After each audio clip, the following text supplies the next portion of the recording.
Welcome to What Nigerians Are Saying, where your opinion counts on the matters that everyone is talking about. Gentlemen and the audience, you probably remember a photo. There's a photo we're going to show you now. It's a photo of a young boy, Yusuf Alabi Quadri. That's him here.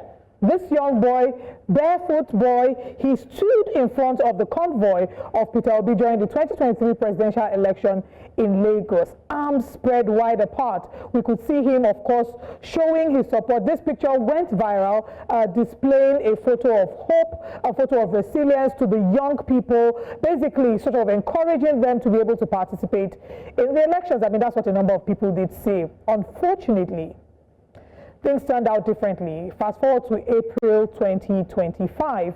What we did see is that the story of this has become a very bleak story, April 2025. Now, there was a report on the 9th of April that this matter has turned upside down. But before this matter turned upside down, we could see that this young man had promises. It felt like for a while that Yusuf's story was going to be one of those Nigerian fairy tales. There were support, people gathered around him to give him support, promises of a better life, promises of a scholarship, even from Cubana chief priest. But on April 9th, 2025, human rights lawyer Inibehe Effiong visited the Apapa Magistrate Court and the Kirikiri Minimum Security Custodial Center, where he confirmed that Yusuf, now revealed to be under the legal age of 18, has been in detention since January.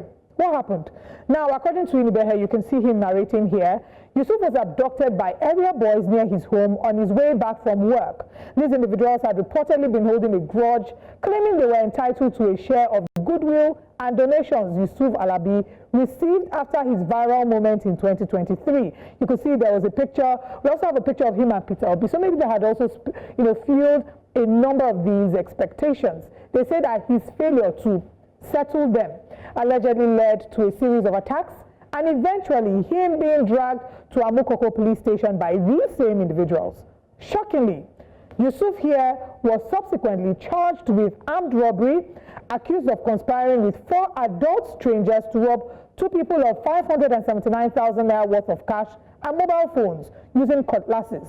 He has since appeared before the magistrate 3 times and remains remanded at Kirikiri alongside the adults, awaiting legal advice from the Lagos State Director of Public Prosecutions. Inibehe Effiong, who spent hours interviewing Yusuf at Kirikiri, emphasized that Yusuf's case reflects how the Nigerian justice system often fails the most vulnerable. There have been reactions to this, and of course we have Peter Obi, who's the first tweet.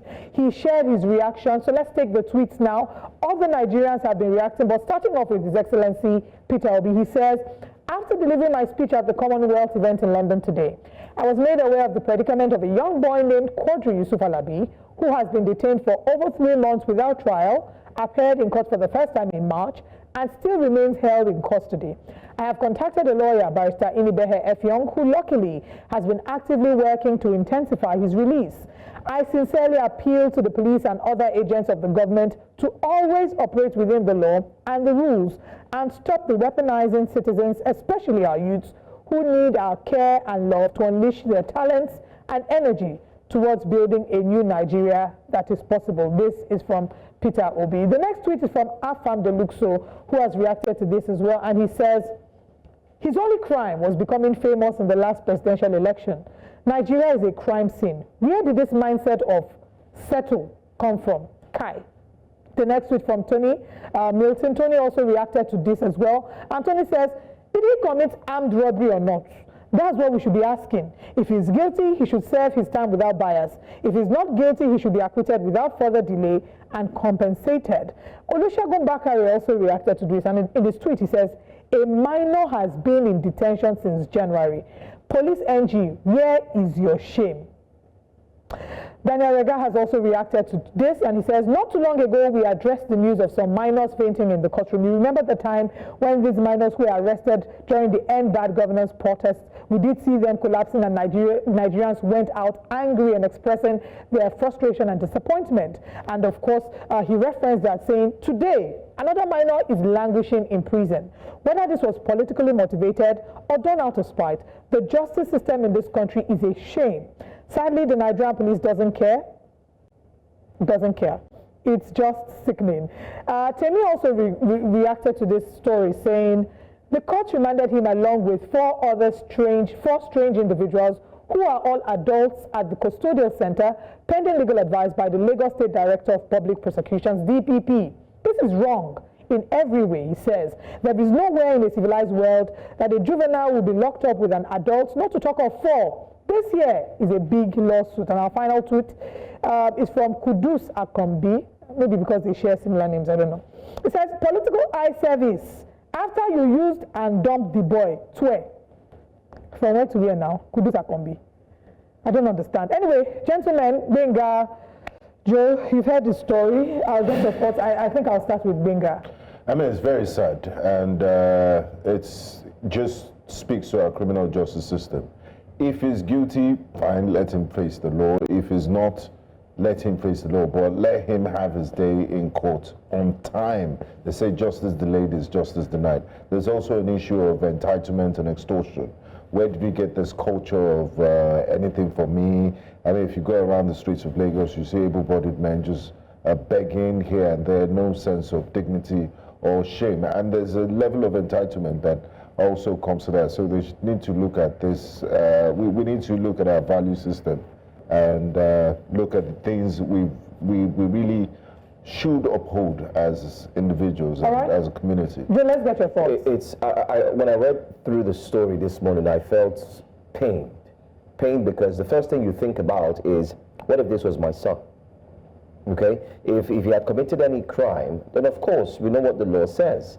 I think it's high time the police should put out a statement. So this is a call on the police PPRO. We need you to quickly speak on this as soon as possible. Let's get a statement from you. Tell us what's really happening. Is it true or is it not? And the time starts now. If the police delays on speaking on this, then it surely seems like whatever has happened is indeed happening, and Nigerians are still not aware of what's I think I very much align with one of the tweets. I think it's Tammy. I'm not quite sure now. Yes, it should be Tammy.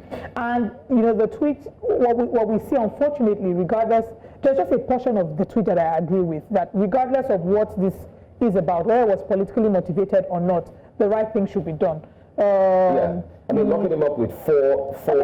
He mentioned this, but I can't remember which of the tweets now. But first of all, you can't keep a minor. According to the reports, he was 15 at the time that this happened, and now, as at April 2025, he should be 17.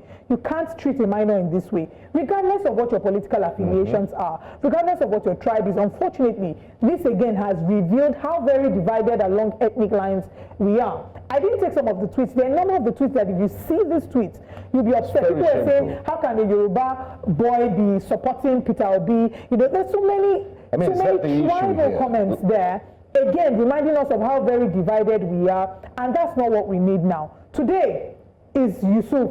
Tomorrow, it could be you or your son or somebody within your family. And when it's happening to someone else, you say it's not my business. Exactly. When it happens to you, who will speak for you? This is what Nigerians are saying.